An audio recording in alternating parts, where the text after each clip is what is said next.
السلام عليكم ورحمة الله وبركاته. ازيكم عاملين ايه؟ النهاردة ان شاء الله هنشرح ازاي اللي انت تعرض منتجك او تعرض اي حاجة انت عايز تبيعها على موقع دو بيزل.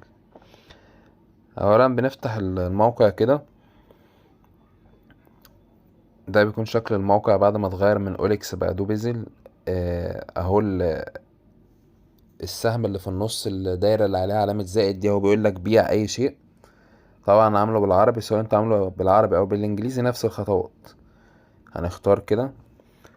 دي الاقسام اللي هو انت تقدر تبيعها على الموقع، سواء هتبيع عربيات او قطع غيار او عقارات او موبايلات او بتبحث عن وظائف او هتعلن عن وظائف او اجهزة او اساس او موضة والجمال، اللي هو مثلا الاكسسوارات كلها والملابس وكده، او الحيوانات، مستلزمات الاطفال، ايا كان. يعني خلينا الاول مثلا نختار الموضة والجمال.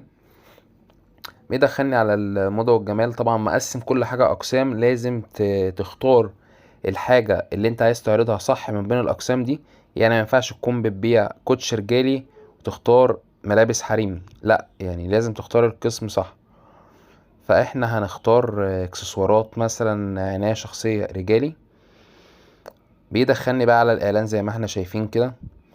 طيب اول حاجة بتضيف الصور، ولازم تكون مصور المنتج بتاعك كذا صورة وتكون مصوره كويس. وليكن احنا مثلا هنبيع الساعة دي. انا حددت كده الصور بتترفع اهي. وهنا بيقول لي السعر اللي انا هحطه، وليكن مثلا هحط 600 جنيه. بيقول لي السعر ده قابل للنقاش، يعني عايز السعر ده يكون سعر نهائي ولا حد يفاصل فيه او كده. اقول له ماشي، قابل للنقاش.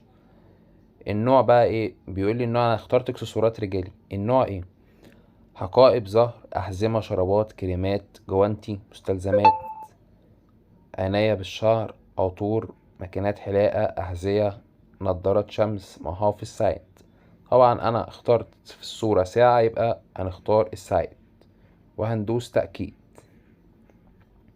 طيب حالة الساعة اللي أنا ببيعها دي، هل هي جديدة ولا مستعملة؟ هقول جديدة. اختار الموقع، هنقول مثلا مشاركة الكل في مصر. انت مثلا من القاهرة او انت منين، ايا كان بتختار الموقع.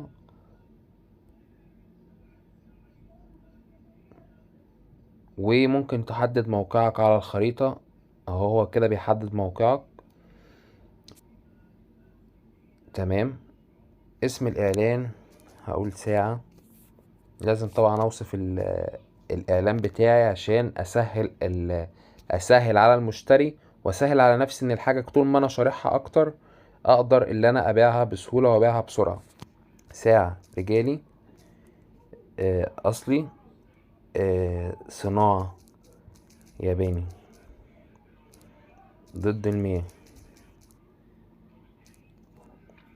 طيب هنا بقى بيقول لك اوصف بقى المنتج بتاعك. يعني هنقول مثلا وليكن ايه، انت بتوصف منتجك زي ما انت عايز بالطريقه اللي انت عايزها. يعني مثلا ساعة رجالي، صناعة ياباني، ضد المياه، جديدة، بكامل محتوياتها، ماركة مثلا سكيني. كده انا شرحت المنتج بتاعي، شرحته بالتفصيل، وقلت انا عايز ابيعه بكام، وقلت موقعي فين، وهو جديد ولا مستعمل. وطبعا كل واحد بقى، الشرح ده حاجة بتاعتك انت، مش لازم تكتب الشرح زي ده، بس الشرح ان انت بتشرح الحاجة بتاعتك. هنا بيقول لي رقم الهاتف، عايز حد يتواصل معاك عن طريق الهاتف ولا عن طريق المحادثات ولا عن طريق الاتنين. انا اقول له عن طريق الاتنين، وهدوس اختار انشر الان. والاعلان كده خلاص بيروح يتراجع وبيترفع بعدها باقل من دقيقة. كده انا رفعت اعلاني على الموقع بكل سهولة. بشكركم على حسن المتابعة، ولو انت شايف ان انت استفدت من الفيديو ده اعمل اشتراك في القناة، وان شاء الله نتقابل في فيديوهات تانية، والسلام عليكم ورحمة الله وبركاته.